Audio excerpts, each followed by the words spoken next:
So hello to our community members. My name is Tim Moody. I am the Public Information Officer with the Randolph County School System. I'm here with our Superintendent, Dr. Stephen Gainey. It is our March 2018 edition of From the Desk Of. Each month we come before you and we share with you the great things that are going on in our schools and throughout our school system. If you've been watching us each month, you know that we venture out to a different school each month. This month we're at Seagrove Elementary School, a beautiful school.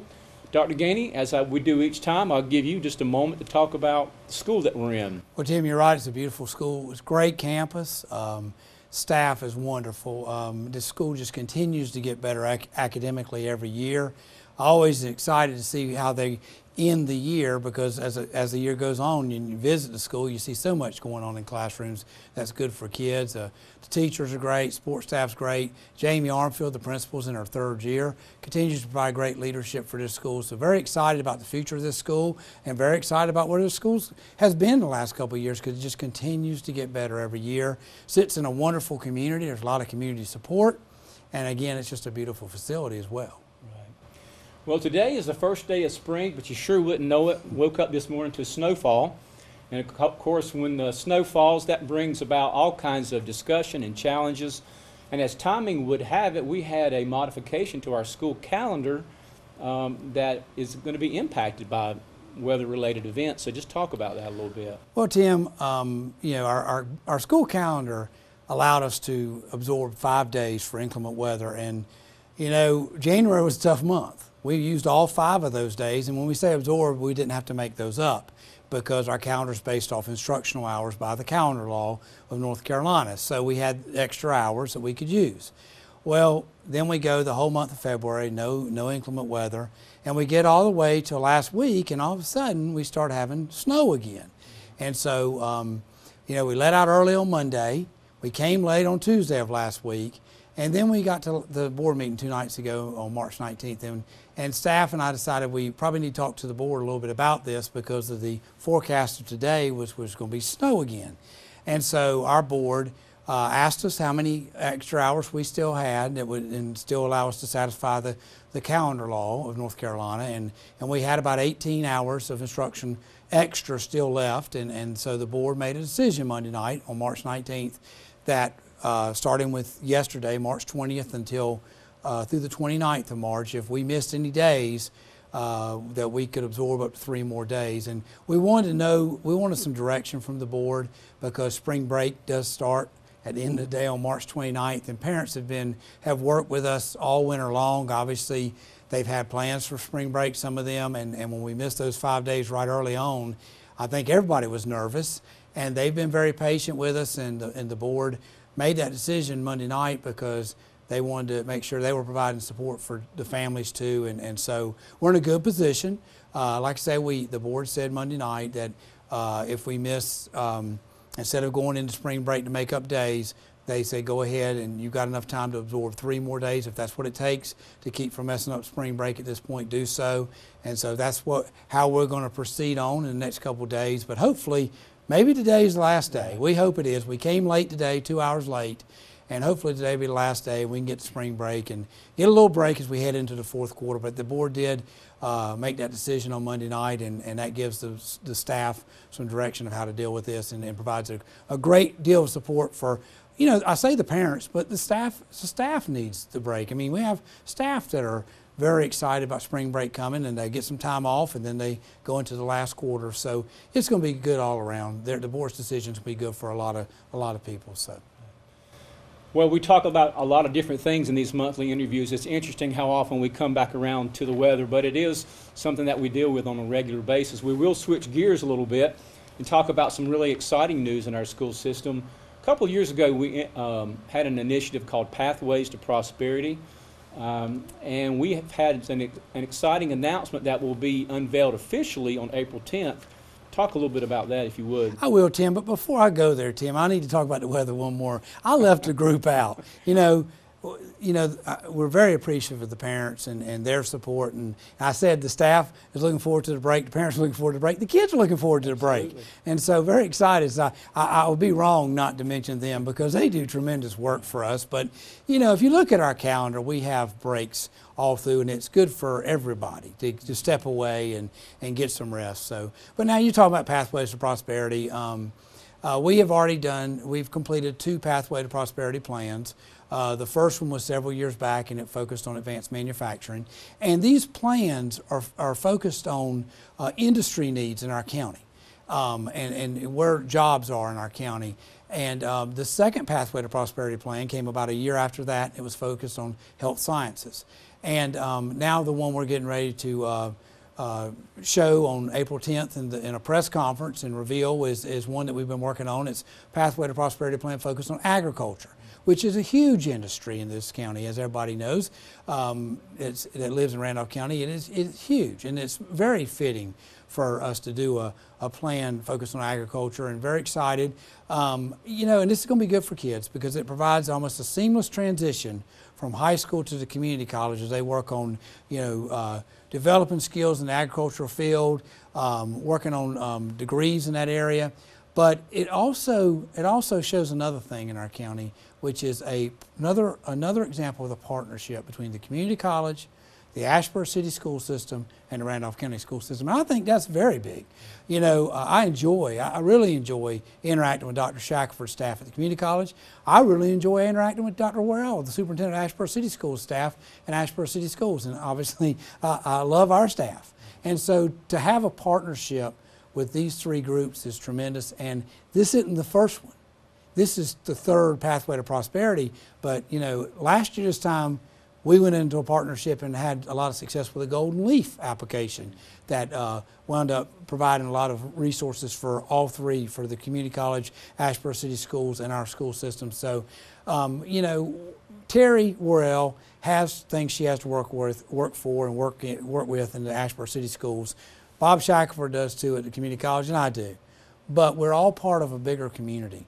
And to be partners in projects like this is just exciting to me. And this is what I've always wanted. I want to be in a community where everybody's working together when we can. We can't always partner on everything, but when we have opportunities, let's do it. And it's exciting to have this opportunity be revealed April 10th, and very looking forward to seeing the positive impact it will make on our community for years to come. So again, we are at Seagrove Elementary School for this month's interview, and as you can see, we have moved into the gymnasium. Dr. Gainey, I want to take a moment now to talk about something that we did talk about in last month's interview, but it's such a prominent topic right now, not just in our school district, but throughout the nation, and that's school safety.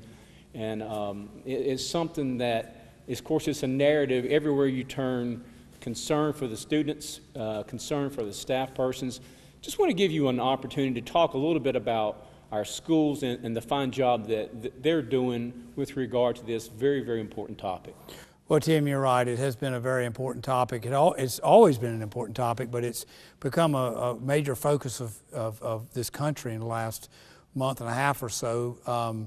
You know, when I think about what's going on, I really just think about our principals and our staff members. We have a lot of processes and procedures in place, from lockdown drills to fire drills, earthquake drills, and you know, we've had to use some of those processes and procedures in the last month and a half. And I just want to say thank you to the staff members at the schools and to the principals. The principals have provided tremendous leadership, and these are some stressful times. Whenever you have to you're not doing a drill, you know, when you ever have to use the procedures and processes for a real situation, the stress increases. And just really proud of our principals, and it really speaks volumes as to the individuals we have in these 31 seats across the school system. But they can't do it alone. And in those situations where we've had some things come up, have they had to do it alone? They've had support from their staff members who know their roles. We've had tremendous support from law enforcement, and we've had tremendous support from parents and community members, because these issues are community-wide issues. And you know, we talk about school safety. Well, school safety, you know, we mentioned fire drills, lockdown drills, earthquake drills. We've also dealt with our share of school safety with the weather. And again, it comes back to We have principals providing great leadership. We have staff members providing great support and leadership in their classrooms and throughout their parts of the building that they are responsible for. We have parents who've been working hard as teammates with us and community members, and then law enforcement as well. So, you know, it's been a tough time for this country. It's been a tough time for this state. It's been a tough time for our region of the state. But we're going to keep working through it because we have great kids. We have great families that are sending us great kids, and they deserve our best effort to take care of them and to provide them academic experiences to help them continue to develop academically, but also develop character, and we're going to keep working with them as hard as we can. But you know, again, it's been a tough time, but I'm very proud of everybody who has been involved, and I'm appreciative of everybody who's provided support to our school system, including those groups I mentioned, because we can't do it by ourselves. We have to have the parents help, and they're always there to help us. Community members who may not even have kids in our schools anymore, or may never have had a child in our school, they continue to provide us support, and law enforcement continues to support our staff members and our principals. So just a big thank you to everybody involved. Okay, and moving away from school safety for just a moment, but moving to another topic that is relevant not just to us, but it's garnered a lot of discussion throughout the state, and that's K-3 class size. And there's some news out of Raleigh that I know this is the kind of thing it's a little bit difficult to stay updated. What's really going on with that? I want to give you the chance to talk about that. Well, I want to start by our approach to this issue has been with some very strong conversations with principals, trying to make sure they knew what could be coming their way, and great work by them preparing their staffs of what could be coming their way. And then we've had a great relationship. We have 4 very active legislators with our that's connected to our county, between Jerry Tillman, Alan McNeil, Pat Hurley, and Rick Gunn. And so they're never hard to get in touch with, and we've talked to them. We've shared with them what the K-3 class size rule that was was planned to be implemented, what it would do to other grade levels class sizes as far as increasing them. We've also talked to them about what the facility needs would be.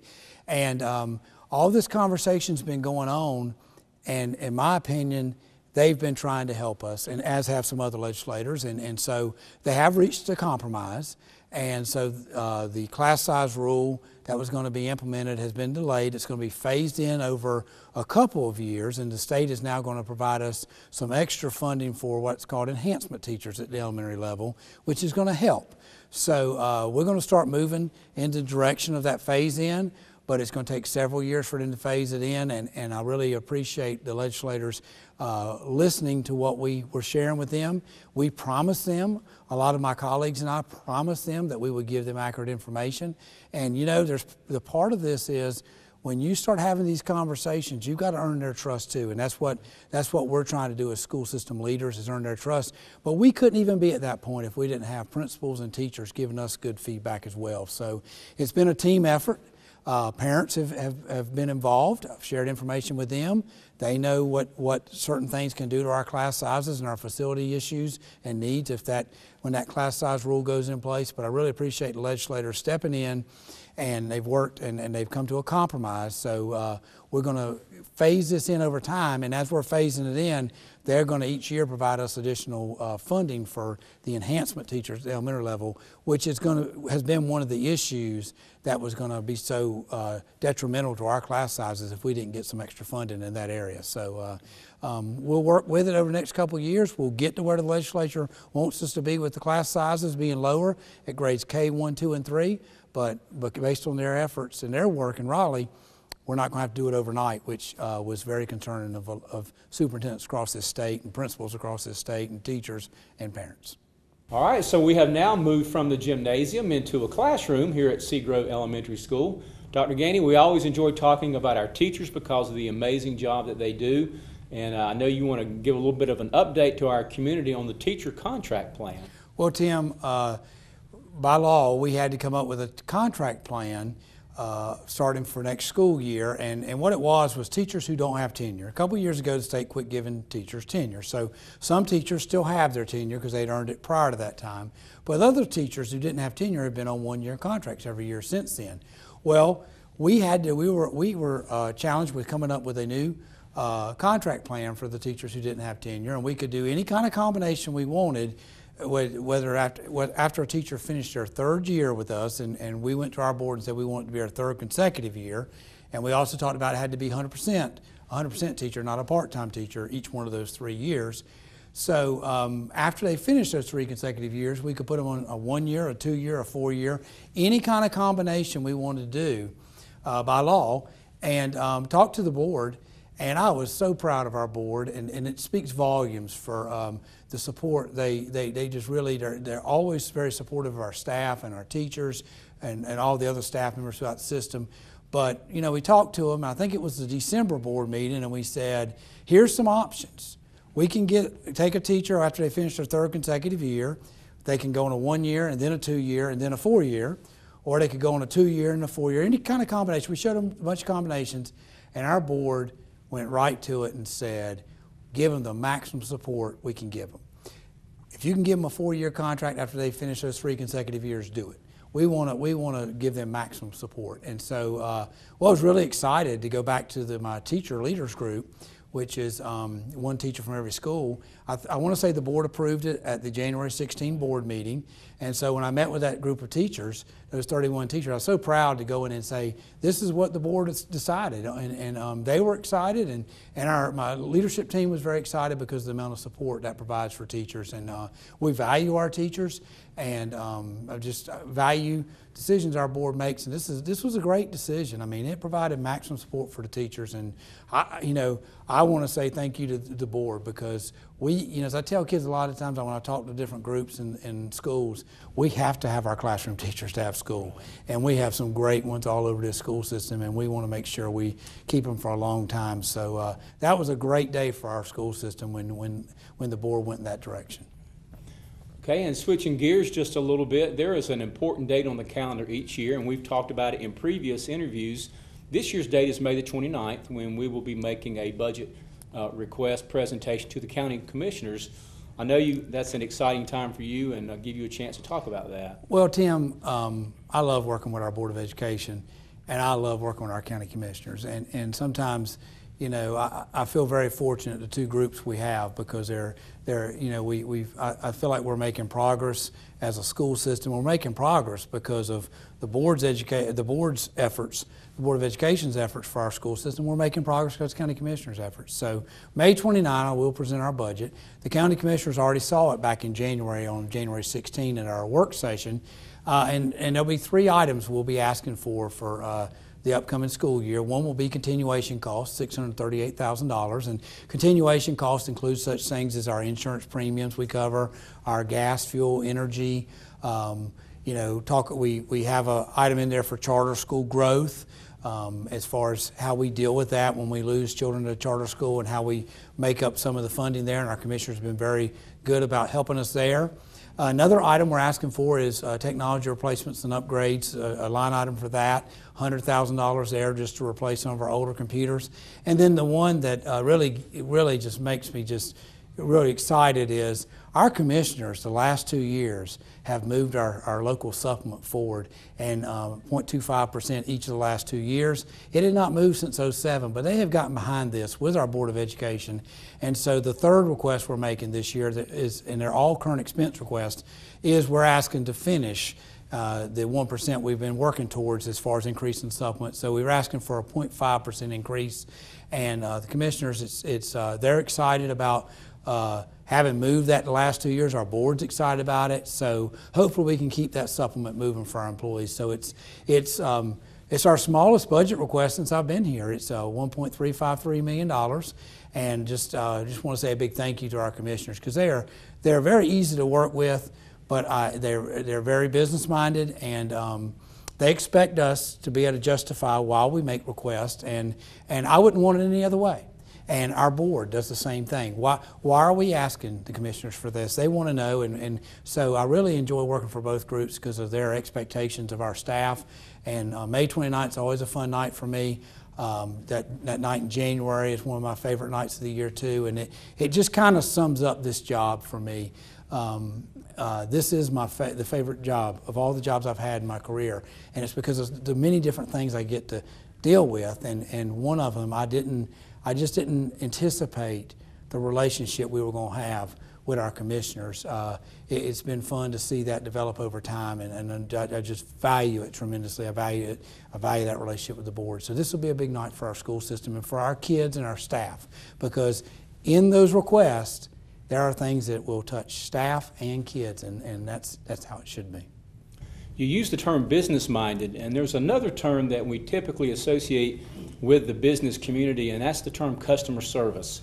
And we tend not to think of schools as businesses, and we wouldn't think of our students and families necessarily as customers, but the application of customer service definitely applies in a school setting. And so we've initiated some customer service training for some of our folks, and I will give you an opportunity to talk about that. Well, this is something that's been of interest to me for a long time, and Nancy Cross has kind of led this initiative at this point. She and I've done a lot of talking, and I'm not sure she knew what I've been looking at for several years now, but she came to me and she said, "What do you think about this customer service training?" I thought, this is great, let's go. So we've had we will have had 3 different sessions. One keeps being interfered with the weather. I think this third one will be now, I think it's April 10th. But we've been able to give every school two spots in the training, and been able to send staff to that. I attended one of them. It was very good. It's the same training 3 times, and then I'm going to get to go to one with the Piedmont Triad Education Consortium. Again, it's been delayed several times because of weather, and we have another individual doing a presentation there. So we're just kind of looking at some of these customer service ideas and what maybe we could put together for our system. We have tremendous people in our school system. We have tremendous personalities. I can go in any school and people will talk to you, and they're very upbeat, they're very passionate about what they do, and just to kind of whatever we can do to continue to develop that and cultivate that as we move forward in the future. One of the things to talk to principals about is public relations and communications, and we talk about talking to people and meeting people where they are. Everybody doesn't come into the school comfortable when they come in, and everybody doesn't come in with the same needs or the same questions. So the better we get at how we work with everybody, the better we're going to get as a school system. And I hope this focus on customer service over time will help play a role in helping us continue to develop in this direction. So Dr. Gainey, thank you. And thank you to Randolph Communications for giving us this opportunity each month. Thank you to Jamie Armfield and her fine staff here at Seagrove Elementary School. And thank you to the community for allowing us to join you and share with you these fine updates from our school system. We look forward to seeing you again in April.